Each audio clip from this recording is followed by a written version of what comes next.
start off by saying thank you for all of you for being here.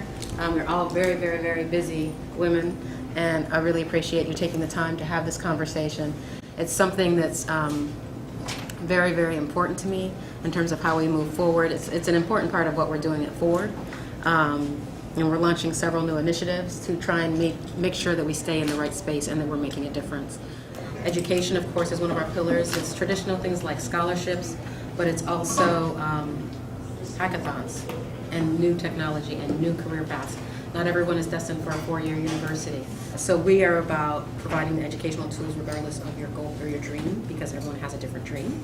And then the final pillar is community development, and we think of it as a span from basic needs through economic growth, through quality of life.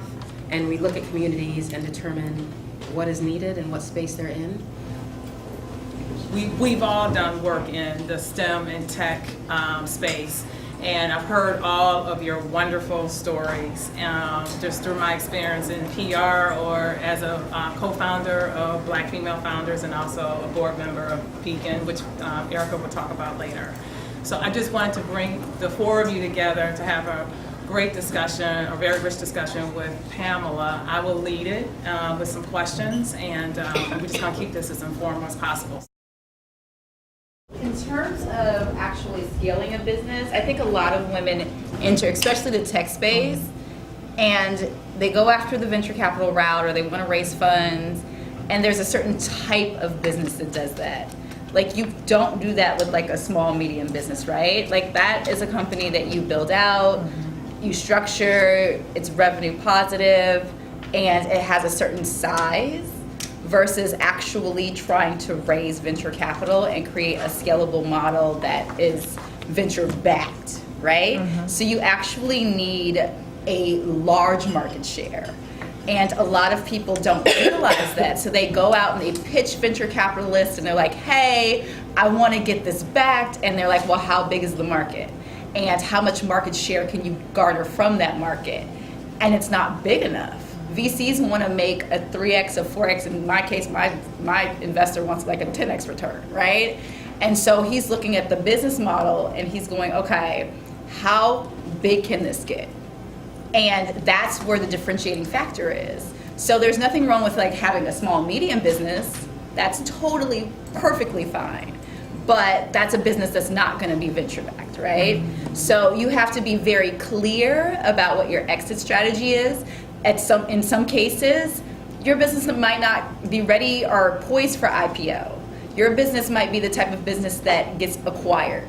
So there's a bigger company that'll come in and say, hey, I can use this technology, or I can use this audience, or whatever the business model is, and then acquire your business and bring that under their umbrella, right? So it's the knowledge that I think a lot of our people are missing, having that assumption that, you know, oh, I'm not venture backable because I'm African American or I'm an African American female. There are cases where, of course, you walk into an office and you pitch and they're looking at your skin tone and they're looking at your gender first, but those aren't the investors that you want. You want people who are going to support you and who are going to support your business model and who are going to support your growth, because the journey is super, super hard, right? So you go after those particular investors if your goal is to be venture backed. If your goal is to have a small, medium business, you don't even have to worry about that in many cases, right? So I think it's just having that knowledge, being very clear about what your exit strategy is. Is it an IPO? Is it an acquisition? Is it a small, medium business that you generate revenue from and you just want to make a couple $1 million? Because in the venture world, a couple $1 million, you're at the beginning. Like, you're very much still in the early stage of startup, right? You're looking at hundreds of millions of dollars toward an exit. So I think that is the differentiating factor, and knowing what your goal is. What's the end goal? So I'll hop in, and so Sequoia is right in terms of how we have to be and immerse ourselves and understand the industry. And I've learned so much coming into the industry. It's like a crash course of an MBA. And then the reality is that there are, white males in tech that will have an idea, and, venture backers will just say, let's just give it a try. Let's just go. And we all know we have to be, twice as better, work twice as hard, and just do more.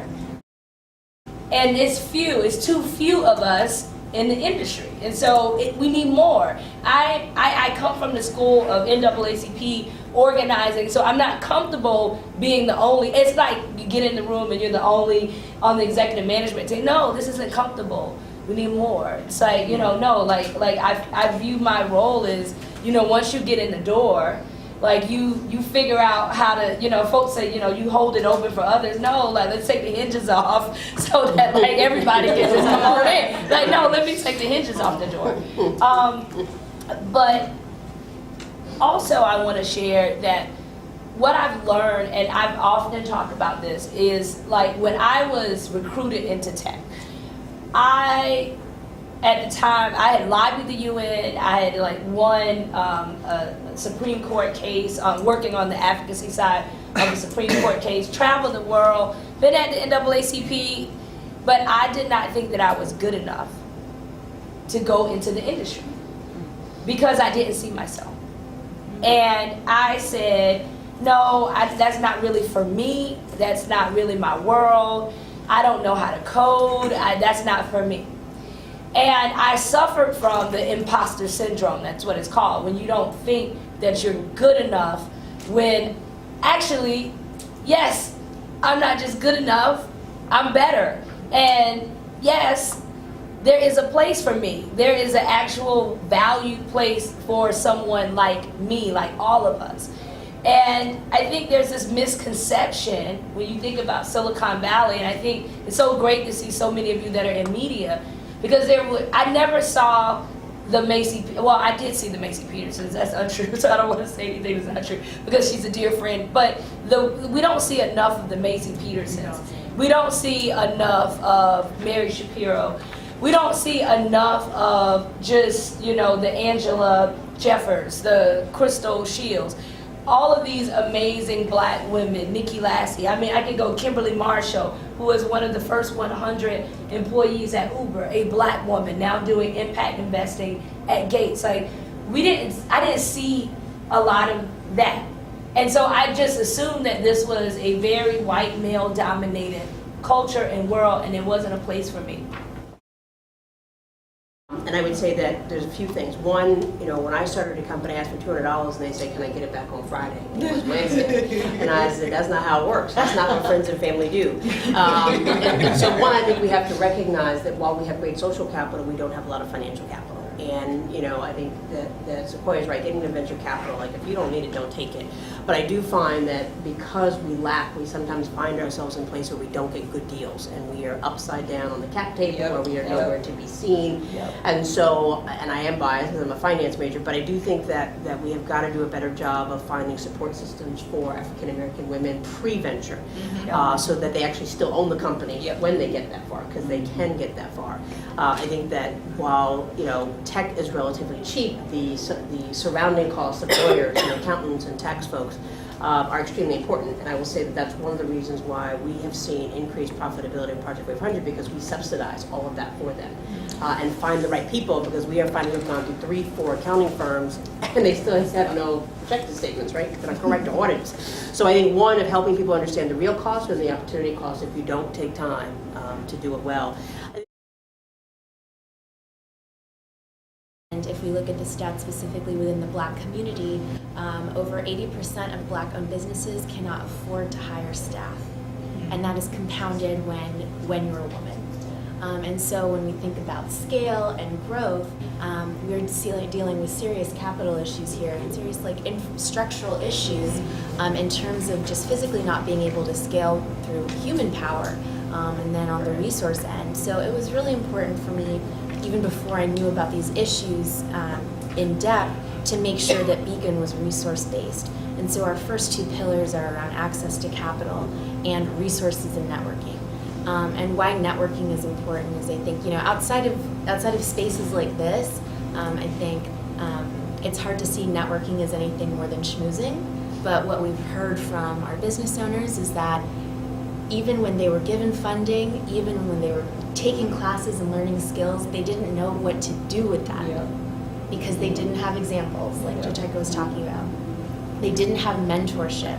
They didn't have, like Melissa referenced, that community of support and really the resource of education and familiarity in these areas to really activate what they were given.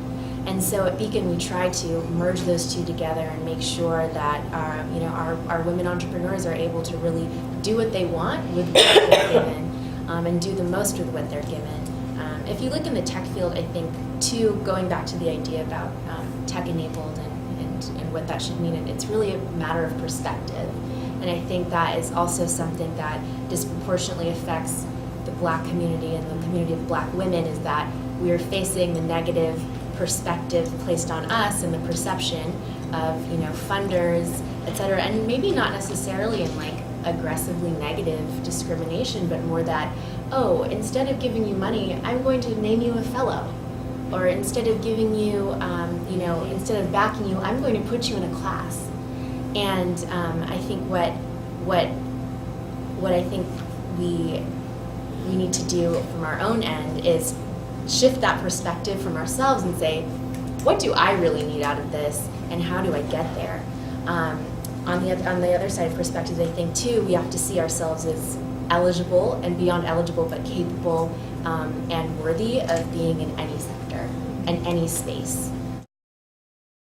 You mentioned community, you mentioned programs. What do we need to do in order to not make this? Because they're saying by 2020 that there's going to be, millions of dollars pumped into tech, and African Americans are not going to be at the table unless we work on it. Like Black women in this business, and with tech enabled and tech products, and also our young women like Jotaka's cousin coming along. How do we get them into that pipeline and get them a part of that system and be a part of it?